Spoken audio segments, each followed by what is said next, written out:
Everyone, welcome to our YouTube channel. Myself Kriti Nandan. और आज हम लोग इंट्रोडक्शन टू ट्रिग्नोमेट्री का एनसीईआरटी एक्सरसाइज 8.1 का सॉल्यूशन करेंगे। ठीक है, मैंने इसके पहले वाली वीडियो में आपको ट्रिग्नोमेट्री के जितने भी इंपॉर्टेंट कॉन्सेप्ट है उसका रिवाइज करवाया है और आज हम लोग एनसीईआरटी एक्सरसाइज का कुछ क्वेश्चन को सॉल्व करके देखेंगे। ठीक है, ये आपका फर्स्ट क्वेश्चन है।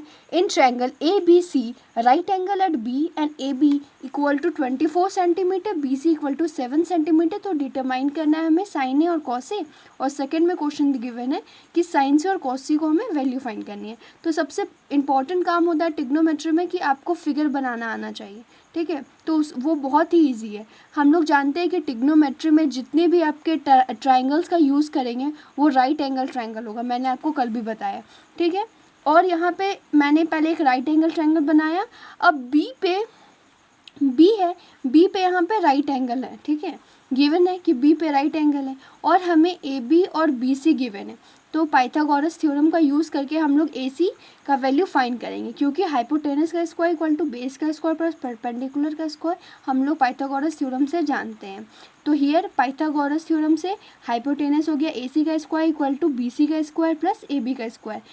इसमें हम लोग वैल्यू पुट करेंगे और 625 आएगा सम। ए सी की वैल्यू √625 और 25 सेंटीमीटर। ठीक है, अब हमें सिमिलरली साइन ए और कॉस ए का वैल्यू फाइंड करना है। तो यही चीज़ जो है वो बहुत ज़्यादा इंपॉर्टेंट है।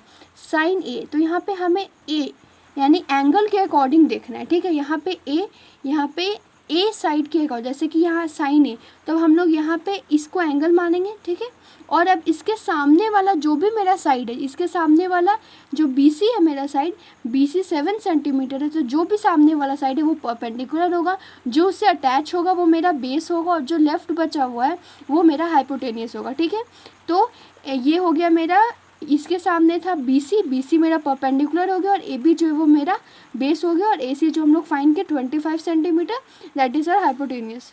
अब हम लोग जानते हैं कि पंडित बद्री प्रसाद हर बोल, ये आपका निमोनिक्स है। ये हम लोग क्यों यूज़ करते हैं, ताकि हम लोग सिंपल वैल्यू फाइंड कर पाए कि साइन का वैल्यू क्या होता है। साइन होता है परपेंडिकुलर बाय हाइपोटेनस। तो यहाँ पे परपेंडिकुलर बाय हाइपोटेनस का हम लोग वैल्यू क्या करेंगे, साइन ए के अकॉर्डिंग जो परपेंडिकुलर है वो होगा आपका BC और हाइपोटेनस होगा AC। तो BC की वैल्यू मेरे पास गिवन है 7 सेंटीमीटर और AC की वैल्यू हमने पाइथागोरस थ्योरम से फाइंड की है 25। सो साइन ए की वैल्यू 7/25 होगी। सिमिलरली जो कॉस ए की वैल्यू होगी वो AB/AC it means base by hypotenuse. तो कॉस ए दिया हुआ है तो अभी एंगल तो मेरा सेम है, तो बेस यानी AB हो जाएगा और हाइपोटेनियस मेरा AC। तो 24/25 is the given answer for cos ए।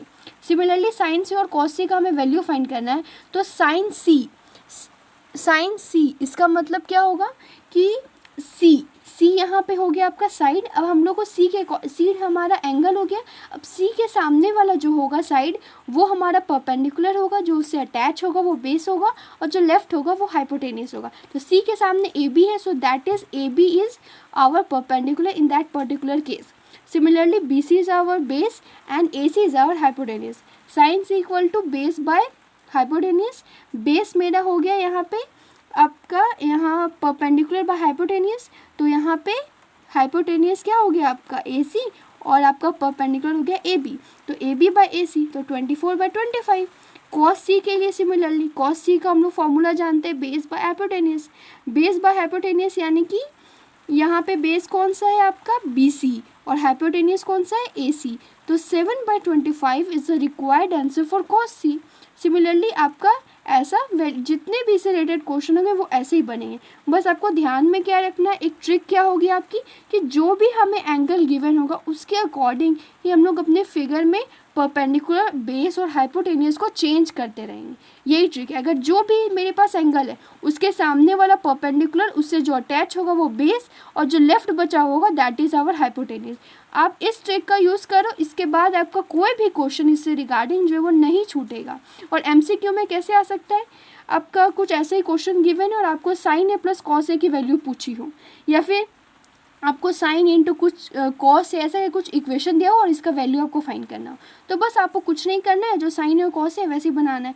अगर आप सिंपली, इसमें सब तो गिवन था इसलिए अगर आपके पास, आप ये फॉर्मूला से भी बना सकते हो, sine square A plus cos square A 1 होता है, तो cos A equal to root under 1 minus sine square A होता है।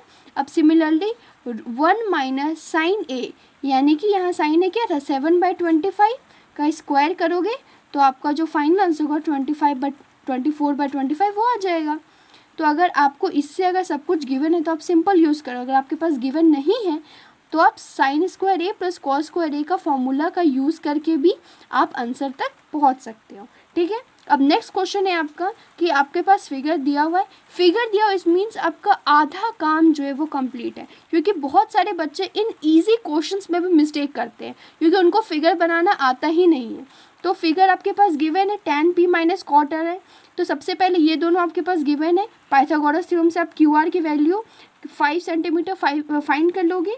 फिर tan p, tan का होता है परपेंडिकुलर बाय बेस, ठीक है। अब p टू मीन्स यहाँ पे p एंगल के अकॉर्डिंग हमें परपेंडिकुलर और बेस फाइंड करना है, तो p एंगल है इसके सामने वाला जो साइड है यानी QR, that is your perpendicular, और उससे जो अटैच है वो आपका बेस है, और जो लेफ्ट है PR वो आपका हो गया हाइपोटेन्यूज। तो tan p हो गया आपका QR बाय PQ। QR की वैल्यू मेरे हमने फाइंड की पाइथागोरस थ्योरम से, दैट इज़ 5 सेंटीमीटर। और कॉट R, अब कॉट R के अकॉर्डिंग, कॉट R यानी कि एंगल R, अब R से हम लोग जो सामने वाला एंगल देखेंगे वो आपका 12 सेंटीमीटर हो गया। सो 12 सेंटीमीटर आपका परपेंडिकुलर हो गया, उससे अटैच 5 सेंटीमीटर आपका बेस हो गया, और जो सबसे बड़ा है हाइपोटेनस वो आपका PR हो गया। तो कॉट का वैल्यू होता है tan का अपोजिट, tan का हुआ परपेंडिकुलर बाय बेस, तो कॉट का हो गया बेस बाय परपेंडिकुलर, तो बेस बाय परपेंडिकुलर यानी QR बाय PQ। QR की वैल्यू मेरी 5 सेंटीमीटर है, PQ की वैल्यू मेरी 12। अब हम लोग को फाइंड करना है tan p minus cot r, tan p है 5/12 माइनस कॉट p है आपका 5/12, 5/12 माइनस 5/12, तो आपका 0 फाइनली आंसर होगा।